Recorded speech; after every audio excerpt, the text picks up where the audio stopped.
तो नमस्कार, मैं कौशल कुमार और स्वागत है आपका हमारे चैनल स्टडी विद कौशल में। आज हम लोग पढ़ने जा रहे हैं भारत की नदियों का दूसरा पार्ट, जिसमें प्रायद्वीपीय भारत की नदियां पढ़ेंगे। इससे पहले वीडियो में हम लोग ने हिमालयी नदियों के बारे में पढ़ लिया था। आज हम लोग प्रायद्वीपीय भारत की नदियों के बारे में पूरे डिटेल से पढ़ेंगे।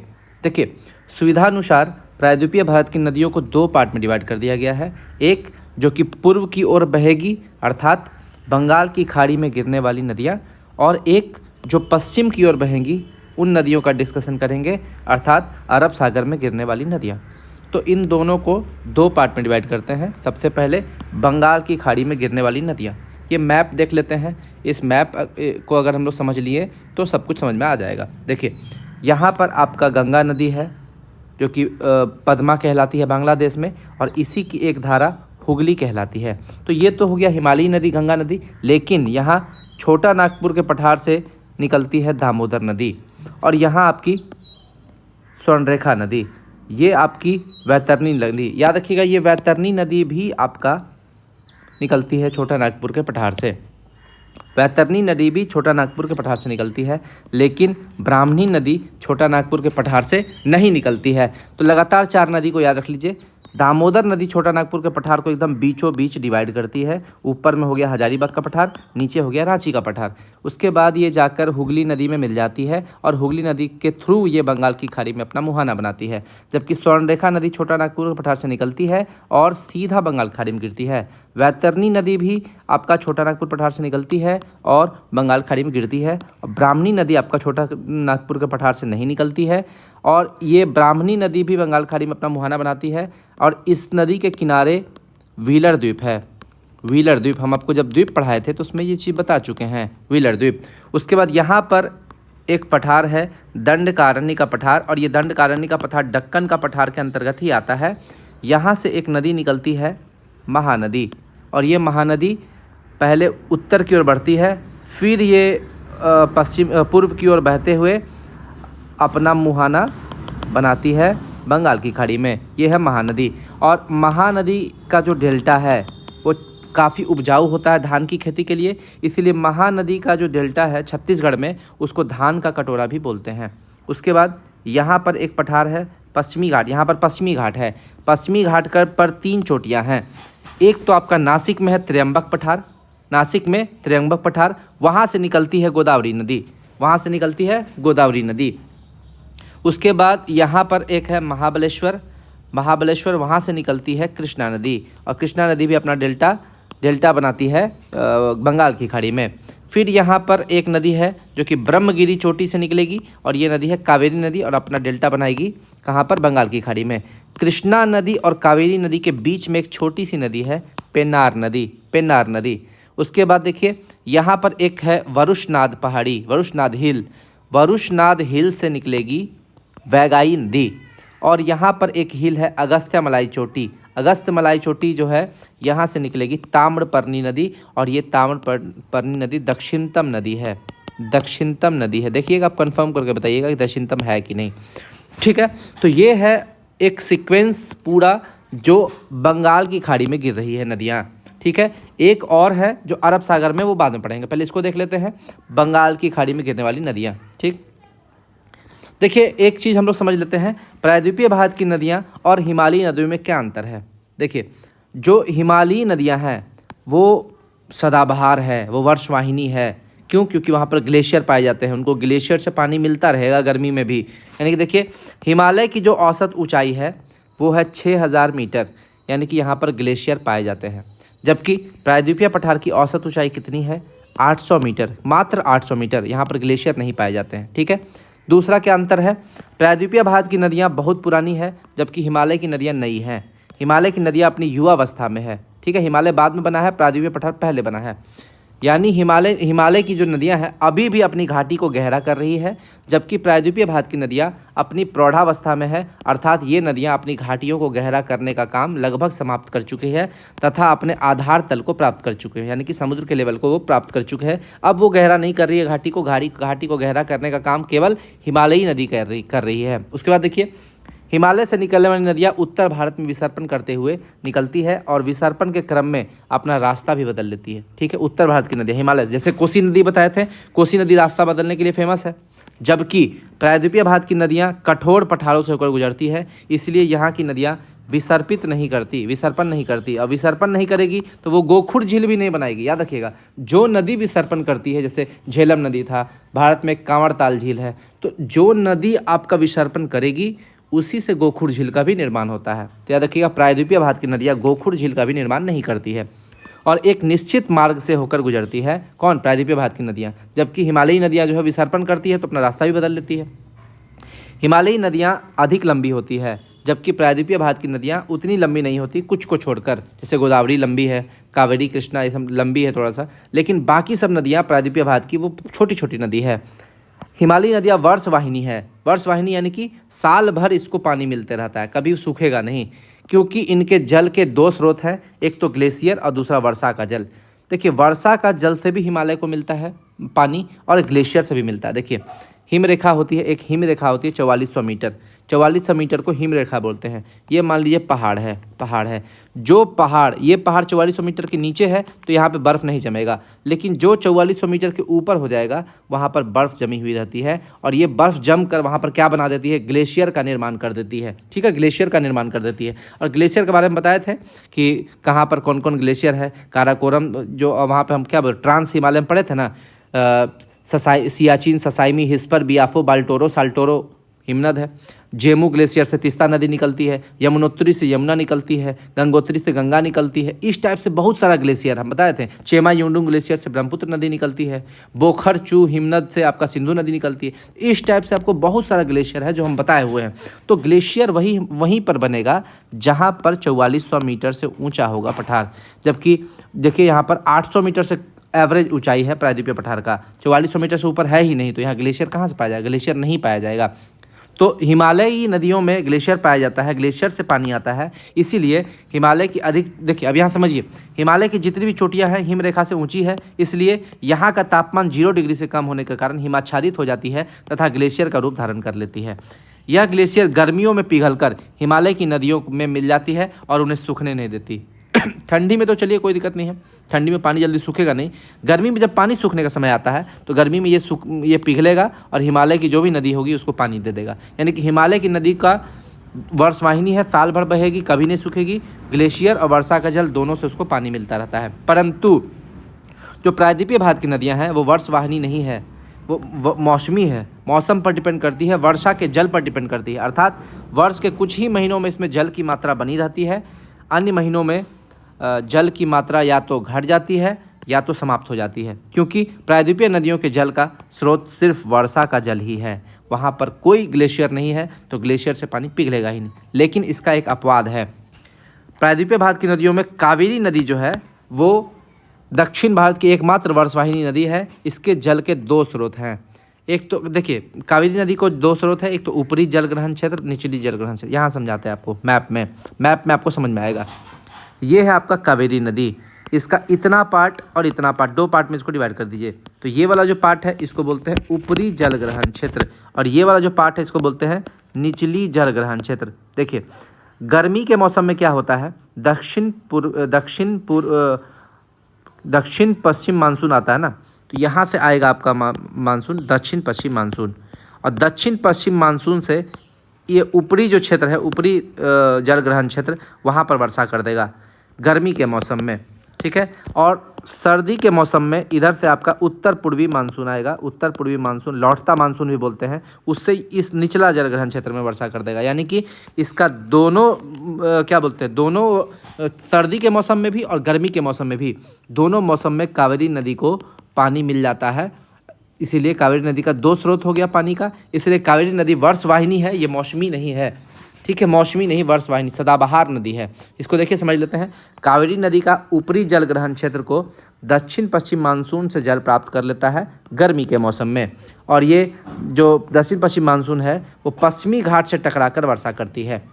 जबकि निचली जल ग्रहण क्षेत्र जो इसका है वो उत्तर पूर्वी मानसून से, जिसको लौटता मानसून बोलते हैं, वहाँ से जल प्राप्त करता है। और ये उत्तर पूर्वी मानसून कोरोमंडल तट से टकराकर यहाँ पर कावेरी नदी के निचली जल ग्रहण क्षेत्र में वर्षा करती है। और ये सर्दी के मौसम होता है, यानी कि इसको गर्मी के मौसम में भी पानी मिल गया, सर्दी के मौसम में भी पानी मिल गया। इसलिए कावेरी नदी जो है अन्य प्रायद्वीपीय नदियों के अलावा ये नदी सदाबहार होती है, वर्षवाहिनी होती है। अब आते हैं बंगाल की खाड़ी में जल गिराने वाली नदियों को एक एक करके देखते हैं। सबसे पहले दामोदर से स्टार्ट करते हैं। देखिए कैसे कैसे पढ़ेंगे उसको देख लेते हैं। पहले दामोदर पढ़ेंगे, फिर स्वर्णरेखा, वैतरणी, ब्राह्मणी, उसके बाद महानदी पढ़ेंगे, गोदावरी पढ़ेंगे, कृष्णा, कावेरी, वैगाई और ताम्रपर्णी। इसी क्रम में हम लोग पढ़ेंगे, उत्तर से दक्षिण का यही क्रम है। आगे बढ़ते हैं। सबसे पहले दामोदर नदी, देखिए ये है आपका छोटा नागपुर का पठार, इसके बीचों बीच गुजरती है दामोदर नदी। ये झारखंड है, झारखंड में ये छोटा नागपुर के पठार को दो पार्ट में डिवाइड कर देती है। एक तो हजारीबाग का पठार बोल देते हैं, उसके ऊपर उत्तर में, और दक्षिण में जो है उसको रांची का पठार बोल देते हैं। दामोदर नदी को बंगाल का शोक भी बोलते हैं, क्योंकि बंगाल में ये भीषण बाढ़ लाने के लिए फेमस है।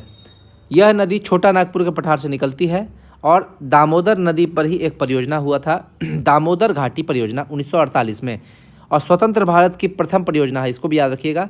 और ये किस परियोजना पर आधारित है? यूएसए की टेनेसी घाटी नदी घाटी परियोजना पर आधारित है। 1000 बार बता चुके हैं, ज़्यादा नहीं बताना है। बराकर नदी का बात करें तो ये दामोदर नदी की सहायक नदी है, और इसी बराकर नदी पर 2 डैम बनाया गया है, तिलैया डैम और मैथन डैम, इसको भी याद रखना है। दामोदर नदी पश्चिम बंगाल में हुगली नदी में मिल जाती है, तथा इसकी सम्मिलित धारा बंगाल की खाड़ी में अपना जल गिराती है। लेकिन स्वर्णरेखा जो था वो इसमें नहीं मिलता था। अब देखिए, पश्चिम बंगाल में दुर्गापुर इस्पात उद्योग है दामोदर नदी पर, और दुर्गापुर इस्पात उद्योग जो है, ये दुर्गापुर इस्पात उद्योग ये ब्रिटेन के सहयोग से बना था, ब्रिटेन के सहयोग से बना था। तो अब देखिए, इसको हम लोग स्टील प्लांट का ट्रिक आपको हम बताए हुए थे, फिर से बता देते हैं। राजभार दाब बार, देखिए राजा उन लोग राजभार संभालते थे, तो राजभार हो गया। और दाब का यूनिट क्या होता है, इकाई क्या होता है? बार होता है। तो इसको, इस दोनों को एक साथ याद कीजिए, इस दोनों को एक साथ याद कीजिए। तो रा से हो गया आपका राउरकेला, जौ से जर्मनी, यानी कि राउरकेला इस्पात संयंत्र जर्मनी के सहयोग से बनाया गया है। भिलाई इस्पात संयंत्र रूस के सहयोग से बनाया गया है। दा से हो गया दुर्गापुर, दुर्गापुर ब्रिटेन के सहयोग से बनाया गया है। और बा से हो गया बोकारो, ये रूस के सहयोग से बनाया गया है। ये राउरकेला आपका उड़ीसा में है, भिलाई आपका छत्तीसगढ़ में है, दुर्गापुर आपका वेस्ट बंगाल में है, और बोकारो आपका झारखंड में है। ये दुर्गापुर और बोकारो ये दोनों दामोदर नदी पर है, दामोदर नदी पर है। अब समझिएगा, ये जो पहला तीनों है, कौन कौन? राउरकेला, भिलाई और दुर्गापुर, ये सेकेंड 5 ईयर प्लान में, द्वितीय पंचवर्षीय योजना में लाया गया था। जबकि बोकारो जो है, बोकारो स्टील प्लांट 1964 में बनता है, थर्ड 5 ईयर प्लान। कहीं कहीं इसको थर्ड 5 ईयर प्लान लिखता है, कहीं कहीं इसको जो योजना अवकाश हुआ था ना बीच में, योजना अवकाश लिखता है। तो याद रखिएगा, बोकारो वाला आपको थर्ड 5 ईयर प्लान, अगर ये नहीं दिया है तो योजना अवकाश मार दीजिएगा, ठीक है। आगे बढ़ते हैं। अब आते हैं स्वर्णरेखा नदी। यह नदी छोटा नागपुर के पठार से निकलती है और झारखंड की राजधानी रांची के बिल्कुल पास से गुजरती हुई 3 राज्यों झारखंड, वेस्ट बंगाल और उड़ीसा से होकर उड़ीसा के तट पर, उत्कल तट यानी उड़ीसा के तट पर, याद रखिएगा उत्कल तट इसको नहीं बोलेंगे, स्वर्ण रेखा के बाद ही उत्कल तट स्टार्ट होता है, स्वर्ण रेखा नदी से ही उत्कल तट स्टार्ट होता है। तो उड़ीसा के तट पर अपना मुहाना बनाती है। याद रखिएगा, ये रांची किसके किनारे है? स्वर्ण रेखा नदी के किनारे है। स्वर्ण रेखा नदी के तट पर जमशेदपुर इस्पात उद्योग और दामोदर नदी के तट पर बोकारो इस्पात उद्योग हम बताए थे बनाया गया है। अब देखिए समझिए, ये दोनों इस्पात उद्योग क्या करता है, अपनी जितनी भी औद्योगिक इकाइयां हैं उससे जितना भी केमिकल निकलेगा उन सारे केमिकल्स को ये स्वर्णरेखा नदी में और दामोदर नदी में गिरा देता है, जिससे यहाँ पर क्या होती है, जितनी भी पेड़ पौधे और जितनी भी वनस्पति है, मरुस्थल है, वो सारा नष्ट हो जाता है, समाप्त हो जाता है। इसीलिए स्वर्णरेखा नदी को और दामोदर नदी को जैविक मरुस्थल भी कह दिया जाता है। अब समझिए, इसको पढ़ देते हैं। औद्योगिक इकाइयों से निकला रासायनिक अवशिष्ट स्वर्णरेखा नदी में गिराया जाता है, जिससे यह नदी काफ़ी प्रदूषित हो चुकी है। अधिक प्रदूषित हो जाने के कारण स्वर्णरेखा नदी में जलीय जंतु लगभग नहीं पाए जाते हैं, ठीक है। इसलिए स्वर्णरेखा नदी और दामोदर नदी को जैविक मरुस्थल भी घोषित कर दिया गया है, जैविक मरुस्थल। अब देखिए, स्वर्णरेखा नदी पर एक रांची में जलप्रपात है जिसको हुंडरू जलप्रपात बोलते हैं, हुंडरू जलप्रपात, ये भी काफ़ी एग्जाम में पूछता है। छोटा नागपुर के पठार से 3 नदियाँ निकलती है, दामोदर नदी, स्वर्णरेखा नदी और ब्राह्मणी नदी। हम आपको गलत बता दिए थे, हम आपको क्या बता दिए थे, यहाँ देखिए हम आपको क्या बता दिए थे, ये देखिए वैतरणी नदी आपको बता दिए थे कि छोटा नागपुर पठार से निकलती है, जबकि नहीं, वैतरणी नदी नहीं निकलती है, वैतरणी नदी नहीं निकलती छोटा नागपुर पठार से। छोटा नागपुर के पठार से ये निकलती है आपका ब्राह्मणी नदी, इसको सुधार लीजिएगा, ब्राह्मणी नदी। ये वैतरणी नदी कहीं बीच से निकलती है, ठीक है। क्रम में देखिए ब्राह्मणी नदी के ऊपर है वैतरणी नदी, लेकिन ब्राह्मणी नदी आपको छोटा नागपुर के पठार से निकलेगी, वैतरणी नदी आपको छोटा नागपुर पठार से नहीं निकलेगी, इसको याद रखिएगा। आगे बढ़ते हैं, इसको पढ़ लेते हैं। हाँ देखिए, छोटा नागपुर के पठार से 3 नदी निकलती है, दामोदर नदी तो हो ही गया, पढ़ा दिए, स्वर्णरेखा नदी भी हो गया, ब्राह्मणी नदी, और इसी ब्राह्मणी नदी के मुहाने पर व्हीलर द्वीप है, व्हीलर द्वीप, जिसको एपीजे अब्दुल कलाम द्वीप इसका नया नाम हो गया, इसका नया नाम चेंज हो गया, क्या हो गया, एपीजे अब्दुल कलाम द्वीप। और इस द्वीप पर मिसाइलों का परीक्षण किया जाता है, हम बता चुके हैं। वैतरणी नदी जो है वो केवझर पठार से निकलती है, उड़ीसा के केवझर पठार से निकलती है और उड़ीसा के तट पर अपना मुहाना बनाती है। तो हो गया ब्राह्मणी नदी और वैतरणी नदी भी हो गया। अब आते हैं महानदी। महानदी के बारे में देख लेते हैं। यह नदी दंडकारण्य के पठार छत्तीसगढ़ से निकलती है और उड़ीसा में कटक के पास अपना डेल्टा बनाती है। और ये कटक क्यों फेमस है, यहाँ पर चावल अनुसंधान केंद्र है, ठीक है। कैसे याद किए, चावल को जब आप खाइएगा ना तो कट कट करके आवाज़ निकलेगा, इसलिए चावल अनुसंधान केंद्र कहाँ पर है, कटक में है।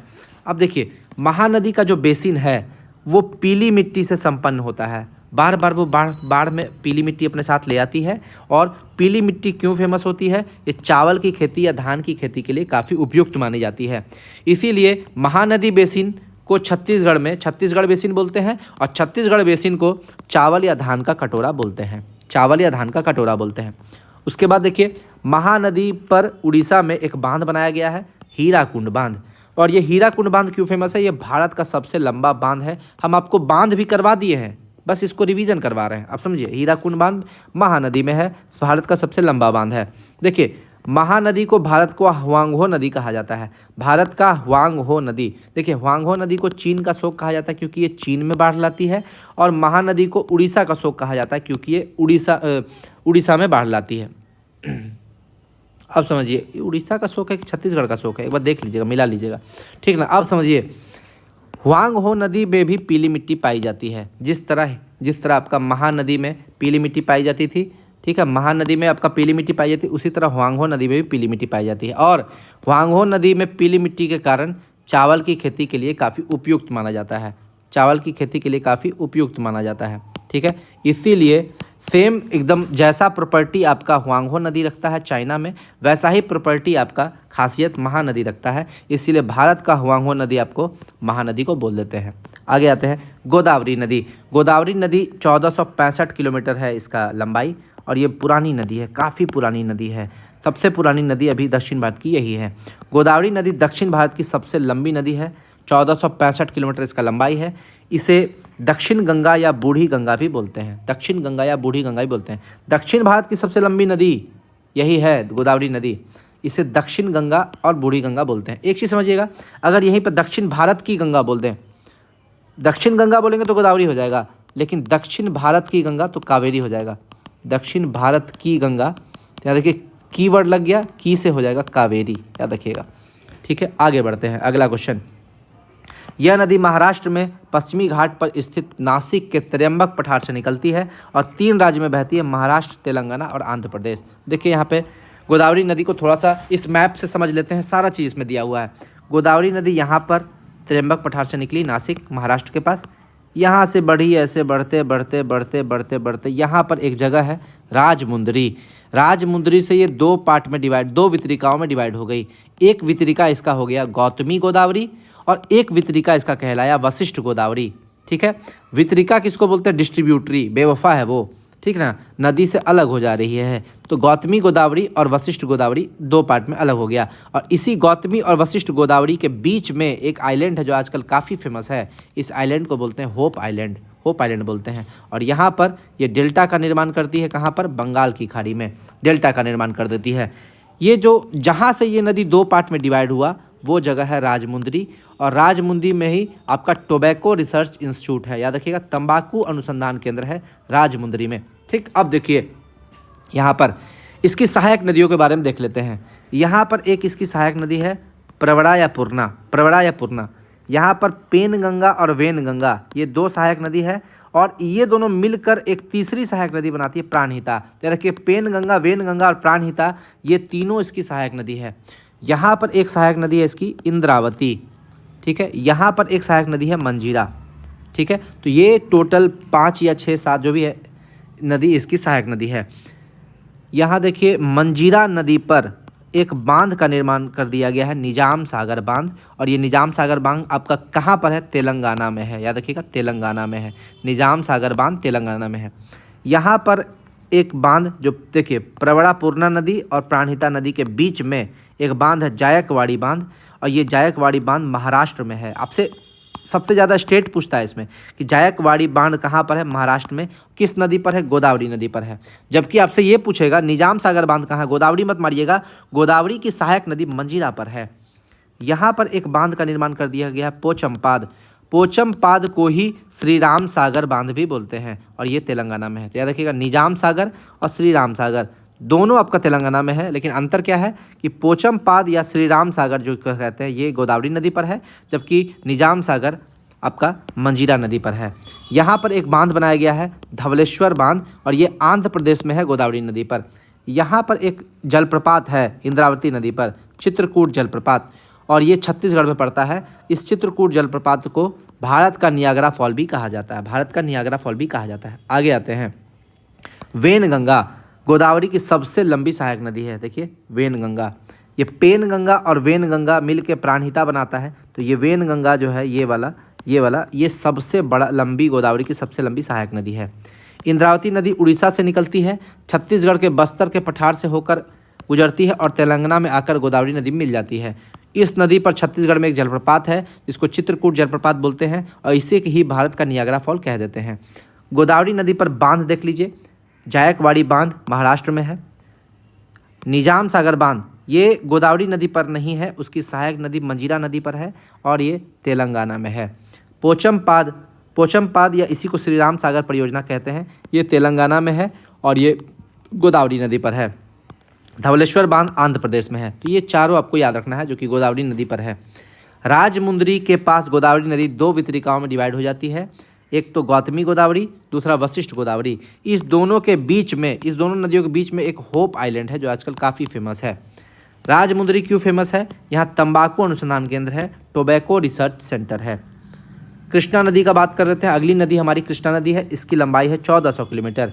ये प्रायद्वीपीय भारत की दूसरी सबसे लंबी नदी है और भारत की तीसरी सबसे बड़ी नदी है। भारत की सबसे बड़ी नदी है गंगा नदी 25 किलोमीटर।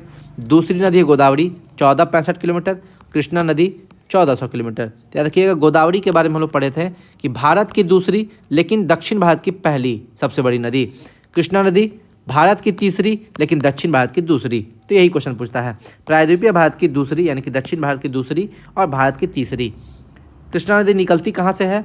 इसकी उत्पत्ति होती है महाराष्ट्र के महाबलेश्वर चोटी से, और ये 4 राज्य में गुजरता है, महाराष्ट्र, कर्नाटक, तेलंगाना और आंध्र प्रदेश। 4 राज्य में अपने जल को फैलाता है। अब देखिए इसको भी मैप से समझ लेते हैं।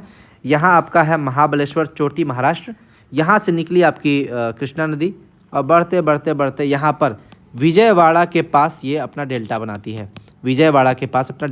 है। आपसे क्वेश्चन पूछेगा विजयवाड़ा किस नदी के किनारे स्थित है? कृष्णा नदी के किनारे स्थित है, ये भी क्वेश्चन पूछता है, और ये बंगाल की खाड़ी में अपना डेल्टा बनाती है। उसके बाद देखिए इसकी सहायक नदी देख लेते हैं।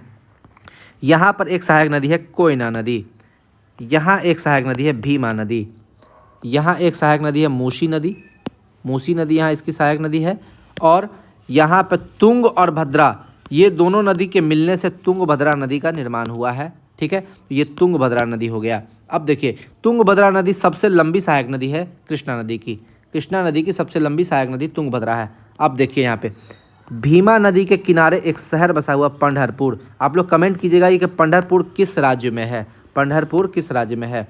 मूसी नदी के किनारे एक शहर है हैदराबाद, और हैदराबाद के जस्ट बगल में है सिकंदराबाद। हैदराबाद के जस्ट बगल में कौन है? सिकंदराबाद। और हैदराबाद और सिकंदराबाद के बीच में सिर्फ एक झील है, और उस झील का नाम है क्या है? हुसैन सागर है ना कि निजाम सागर है? कमेंट कीजिएगा। हुसैन सागर हैदराबाद और सिकंदराबाद के बीच में, और इस हैदराबाद और सिकंदराबाद को जुड़वा शहर भी बोलते हैं। अब समझिए यहाँ पर इस कृष्णा नदी पर कृष्णा नदी पर एक बांध का निर्माण यहाँ पर किया गया है। इसको अलमाटी बांध बोलते हैं और इसी का नाम चेंज करके लाल बहादुर शास्त्री बांध कर दिया गया है। यहाँ पर एक बांध बनाया गया है नागार्जुन सागर बांध और यहाँ पर एक बांध बनाया गया है श्रीशैलम बांध। नागार्जुन सागर बांध तेलंगाना में है, श्रीशैलम बांध आंध्र प्रदेश में है। लेकिन इस दोनों बांध को मिला दीजिए तो यहाँ पर एक क्षेत्र बनता है नागार्जुन सागर श्रीशैलम। ये दोनों को मिक्स हो जाता है। नागार्जुन सागर श्रीशैलम टाइगर रिजर्व है। श्रीशैलम ये एक टाइगर रिजर्व है। नागार्जुन सागर श्रीशैलम जो है वो एक टाइगर रिजर्व है। इस दोनों को मिक्स कर दिया गया है, जिसमें नागार्जुन सागर आता है तेलंगाना में और श्रीशैलम आता है आंध्र प्रदेश में। ठीक है, अब आगे बढ़ते हैं। यहाँ पर आपको कोयना नदी में एक बांध बनाया गया है, कोयना बांध, जो कि महाराष्ट्र में पड़ता है। ठीक है, तो ये सारा चीज़ हम आपको बता दिए। इसी को अब हम लोग थोड़ा सा रिवाइज करते हैं। कृष्णा नदी विजयवाड़ा के समीप अपना डेल्टा बनाती है। इसकी सहायक नदियों का बात करें तो तुंगभद्रा, घाटप्रभा, मालप्रभा, दूधगंगा, पंचगंगा, भीमा, कोयना और मूसी। ठीक है, ये इसकी सहायक नदियां हैं, जिसमें तुंगभद्रा जो है इसकी सबसे लंबी सहायक नदी है। कोयना नदी पर कोयना परियोजना महाराष्ट्र में है और मूसी नदी के किनारे हैदराबाद शहर बसा हुआ है और भीमा नदी के किनारे पंढरपुर शहर बसा हुआ है। पंढरपुर किस राज्य में पड़ता है ये आप कमेंट कीजिएगा। हैदराबाद और सिकंदराबाद के बीच में कौन सी झील है? हुसैन सागर झील। और याद रखिएगा हैदराबाद और सिकंदराबाद को जुड़वा शहर भी बोलते हैं। उसके बाद आते हैं पेन्नार नदी। यह नदी कृष्णा और कावेरी नदी के एकदम बीच में बहती है, जो कर्नाटक के कोलार नामक स्थान से निकलती है और आंध्र प्रदेश में अपना मुहाना बनाती है। कोलार वही है जहाँ सोना की खान है, कोलार और हट्टी, KGF, कोलार गोल्ड फील्ड्स, वहीं से निकलती है ये पेन्नार नदी, काफ़ी फेमस है। कावेरी नदी का बात करें तो इसके बारे में बता चुके हैं। कावेरी नदी पश्चिमी घाट पर्वत पर ब्रह्मगिरी या इसी को पुष्पगिरी भी बोल देते हैं, ब्रह्मगिरी चोटी से निकलती है तथा 3 राज्यों में अपने जल ग्रहण क्षेत्र के साथ बंगाल की खाड़ी में मुहाना बनाती है। वो 3 राज्य कौन है? देखिए, कर्नाटक, केरल और तमिलनाडु। कर्नाटक का 41%, मतलब कर्नाटक में 41% बहती है, केरल में मात्र 3% और तमिलनाडु में 56%, यानी कि सबसे ज़्यादा तमिलनाडु में। ठीक है, कावेरी नदी की घाटी काफ़ी उपजाऊ होती है तथा धान की खेती के लिए उपयुक्त मानी जाती है। इसलिए कावेरी नदी घाटी को दक्षिण भारत का धान का कटोरा भी कहते हैं। क्यों कहते हैं? देखिए, इसको दोनों तरफ से जल मिलता है, दोनों तरफ से, एक तो दक्षिण पश्चिम मानसून से भी और एक उत्तर पूर्वी मानसून से भी, वो आगे बताएंगे। सहायक नदियाँ इसकी कौन कौन है? इसकी जो भी सहायक नदी है वो देवी के नाम पर, ये पूजनीय नदी है। कावेरी नदी दक्षिण भारत में एक पूजनीय नदी है और जब भी आप कोई पाप करते हैं तो आपको कावेरी नदी का कसम खिलाया जाता है। ठीक है, तो याद रखिएगा इसकी जितनी भी नदियाँ होंगी वो देवी देवताओं के नाम पर होगी, जनरली देवी के नाम पर, माताएं के नाम पर, क्योंकि ये पूजनीय नदी है। तो समझिए कौन कौन नदी है। अर्कावती, अमरावती, हेमावती, स्वर्णवती, ये देवी का नाम है। अर्कावती, अमरावती, हेमावती, स्वर्णवती, भवानी, कवानी, सिमसा, लोक पावनी और लक्ष्मण तीर्थ। देखिए, लक्ष्मण तीर्थ ये तो भगवान का नाम पर, तो देवी देवता के नाम पर ही यहाँ की सहायक नदी होगी।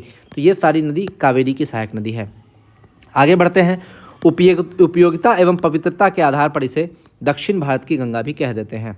दक्षिण भारत की सभी नदियाँ मौसमी है, हम बताए थे सभी नदियाँ दक्षिण भारत की मौसमी है, लेकिन कावेरी नदी एकमात्र ऐसी नदी है जो वर्षवाहिनी है, क्योंकि इसके जल के 2 स्रोत हैं।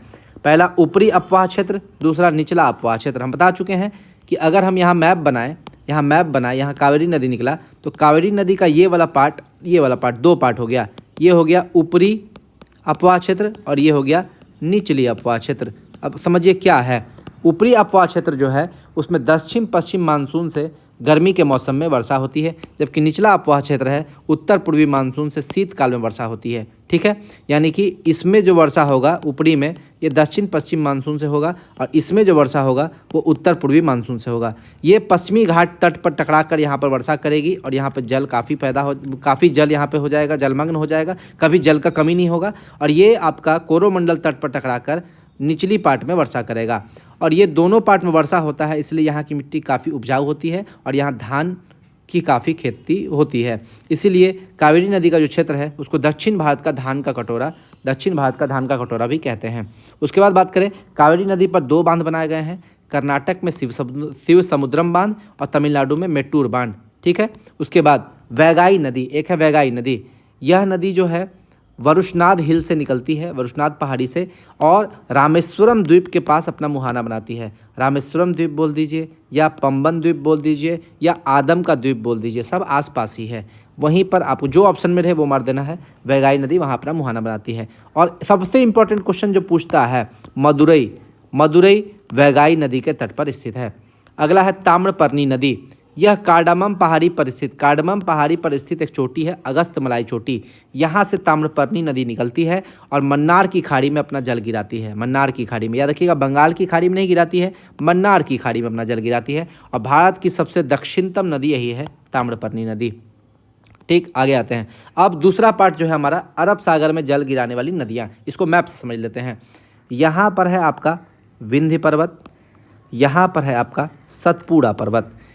इस दोनों पर्वत के बीच में यहाँ अमरकंटक से निकलती है नर्मदा नदी और ये गिरती है खंबात की खाड़ी में। यहाँ पर आपका है खंबात की खाड़ी और यहाँ पर आपका कच्छ की खाड़ी। ठीक है, सतपुड़ा के नीचे बैतूल का पठार से निकलती है ये ताप्ती नदी और फिर पश्चिम दिशा की ओर खंबात की खाड़ी में गिर जाती है। विंध्य पर्वत के ऊपर में यहाँ माही नदी निकलती है। सबसे पहले ये उत्तर दिशा की ओर जाती है और फिर दक्षिण दिशा की ओर मुड़ती है और ऐसे करके यहाँ पर आपका खंबात की खाड़ी में गिरा देती है अपना जल। तो माही नदी यहीं पर बीच में आपका कर्क रेखा गुजरता है। कर्क रेखा को 2 बार काटती है ये माही नदी। कर्क रेखा, यहाँ पर कर्क रेखा गुजरता है और इसको 2 बार काटती है माही नदी। यहाँ पर आपका साबरमती नदी है, गुजरात में बहती है। और यहाँ पर आपका लूनी नदी है जो बहती है, लेकिन याद रखिएगा साबरमती नदी भी आपका खंबात की खाड़ी में गिराएगी जल, लेकिन लूनी नदी आपको यहाँ कच्छ के रण में विलुप्त हो जाएगी। यहाँ पर आपका कच्छ का रण है, कच्छ का, ये पहुँचती कच्छ के सागर में। अगर इसमें पर्याप्त पानी होता तो इसका पानी ही समाप्त हो जाता है।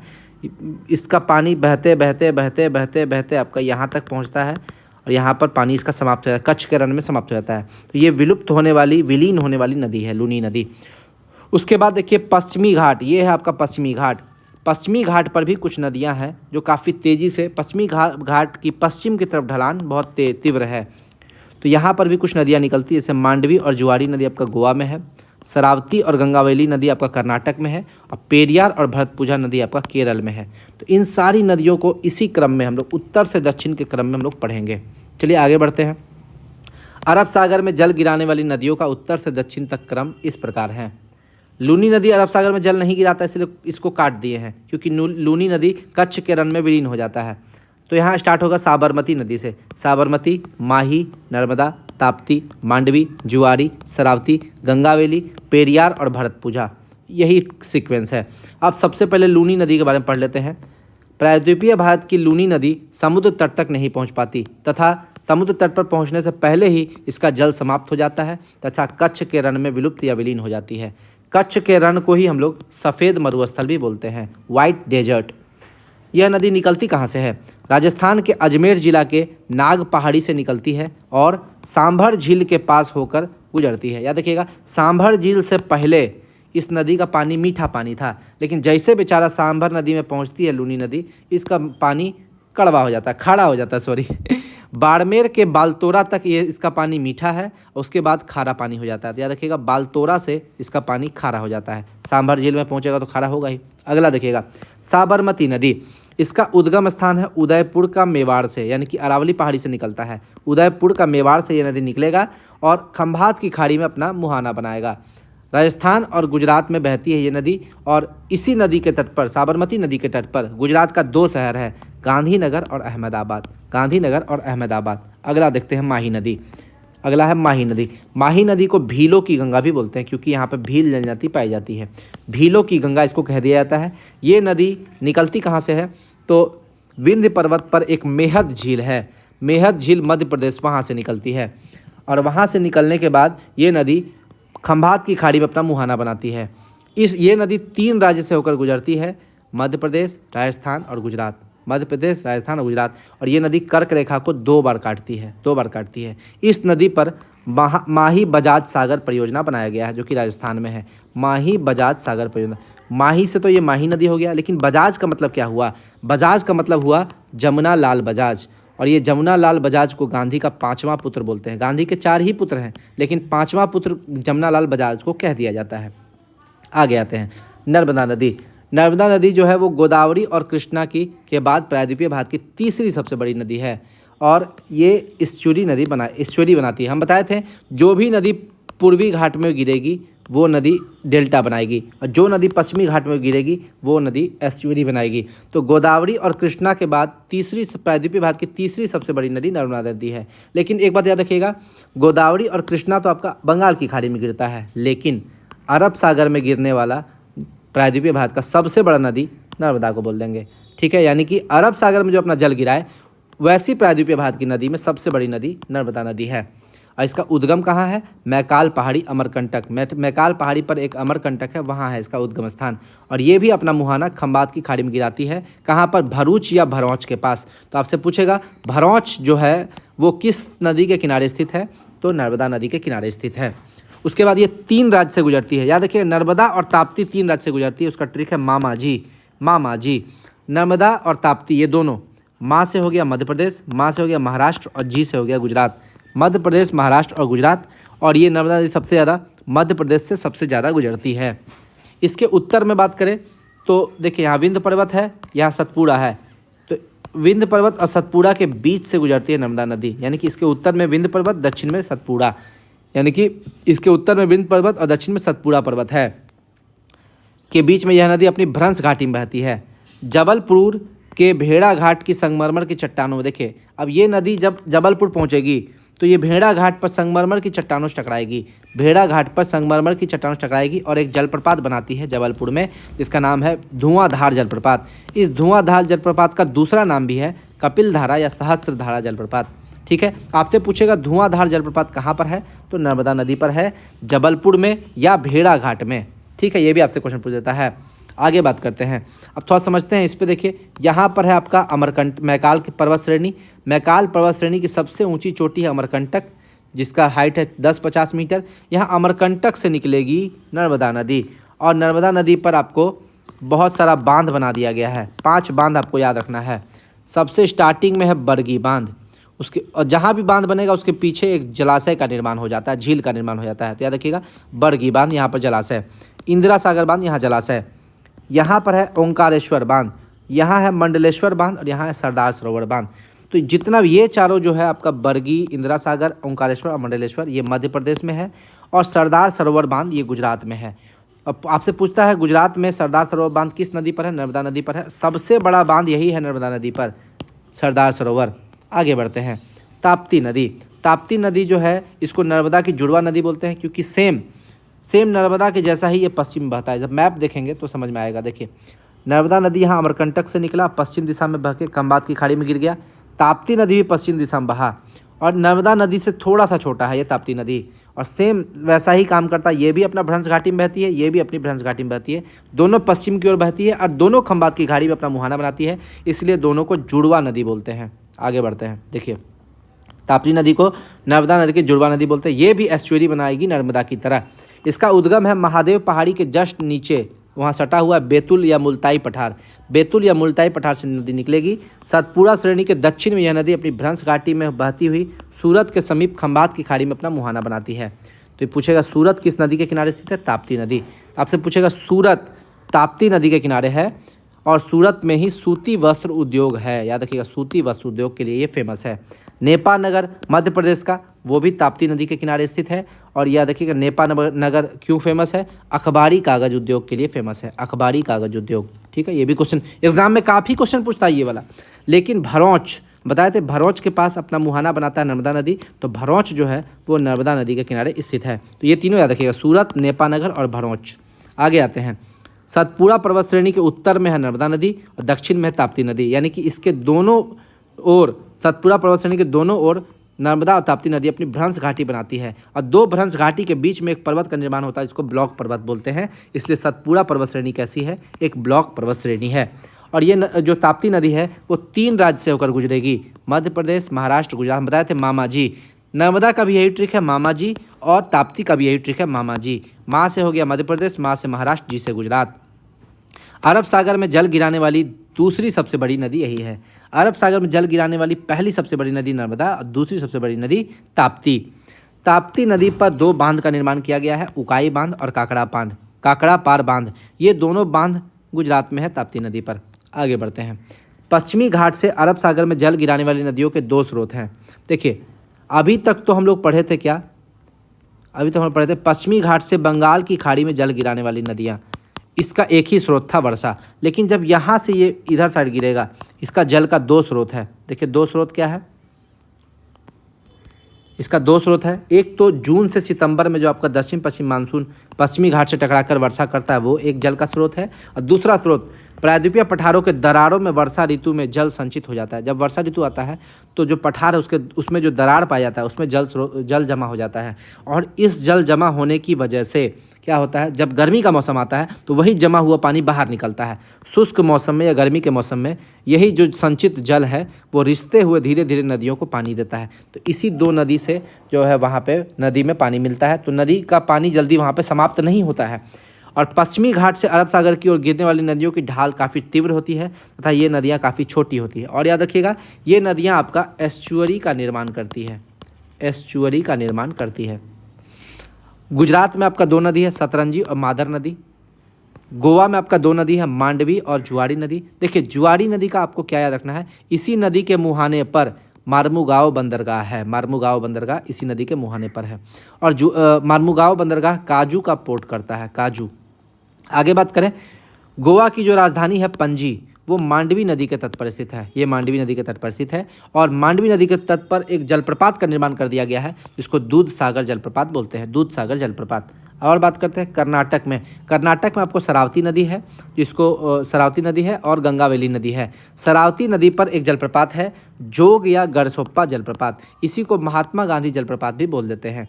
केरल में आपको 4 नदी है, भरतपुझा, पेरियार, पाम्बा और अलप्पुझा। अलप्पुझा नदी आपको याद रखना है, एक अलप्पुझा या एलेप्पी एक्सप्रेस चलता है, एलेप्पी चलता है जो कि सीधा चला जाता है आपको केरल। तो वही याद रखना है, भरतपुझा, पेरियार, पाम्बा और अलप्पुझा, ये नदी केरल में बहता है। देखिए, चूँकि सह्याद्री से निकलकर अरब सागर में प्रवाहित होने वाली नदियों की कगार के वहाँ पे ढाल काफ़ी तीव्र होता है, ठीक है, इसलिए क्या होता है, ये नदियाँ अत्यधिक प्रपाती होती है और जलप्रपात का निर्माण करती है। एक चीज़ समझिएगा, या मैप से समझने में आपको ज़्यादा आसानी होगा। ये है आपका पश्चिमी घाट। पश्चिमी घाट से अगर आप पूर्व की तरफ जाइएगा तो इसका ढाल कम होता है। ढाल क्या होता है, कम होता है, इसीलिए ये नदियाँ डेल्टा का निर्माण करती है, ठीक है। लेकिन पश्चिमी घाट से जब पश्चिम की तरफ आइएगा तो काफ़ी तीव्र ढाल होती है, तीव्र ढाल होती है। और ये इतनी तेज़ी से गिरती है कि पहाड़ों को काटकर जलप्रपात का निर्माण करती है, जलप्रपात, ठीक है, यानी कि फॉल्स का निर्माण करती है। बहुत सारा फॉल्स इधर आपको मिलेगा। और ये इतनी तेज़ी से गिरती है कि ये एस्चुअरी का निर्माण करती है, एस्चुअरी यानी कि ज्वार नदमुख।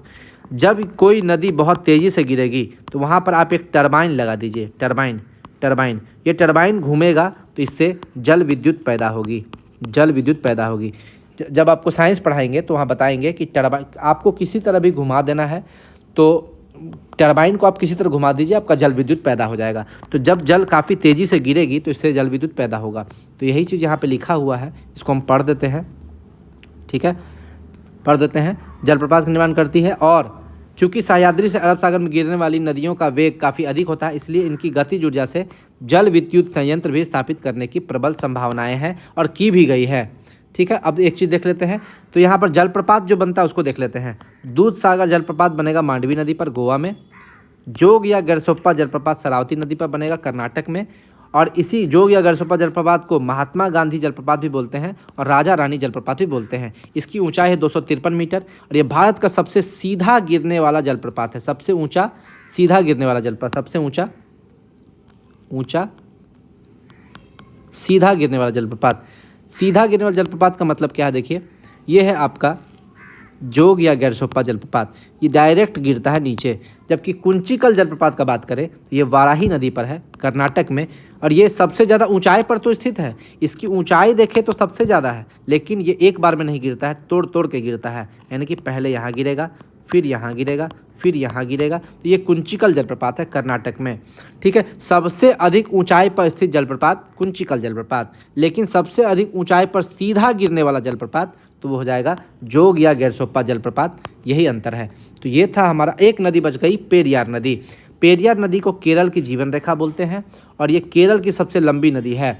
इसी नदी पर 2 बांध का निर्माण किया गया है, मुल्ला पेरियार बांध और इडुक्की बांध। मुल्ला पेरियार बांध और इडुक्की बांध। तो ये था हमारा प्रायद्वीपीय भारत की नदियों का जो वीडियो था, ये समाप्त हो चुका है। तो कैसा लगा आपको मेरा वीडियो? अगर आपको मेरा वीडियो अच्छा लगा हो तो मेरे चैनल को सब्सक्राइब कीजिएगा, ठीक है। और इसी तरह का वीडियो मैं आपके लिए लाता रहूँगा। धन्यवाद।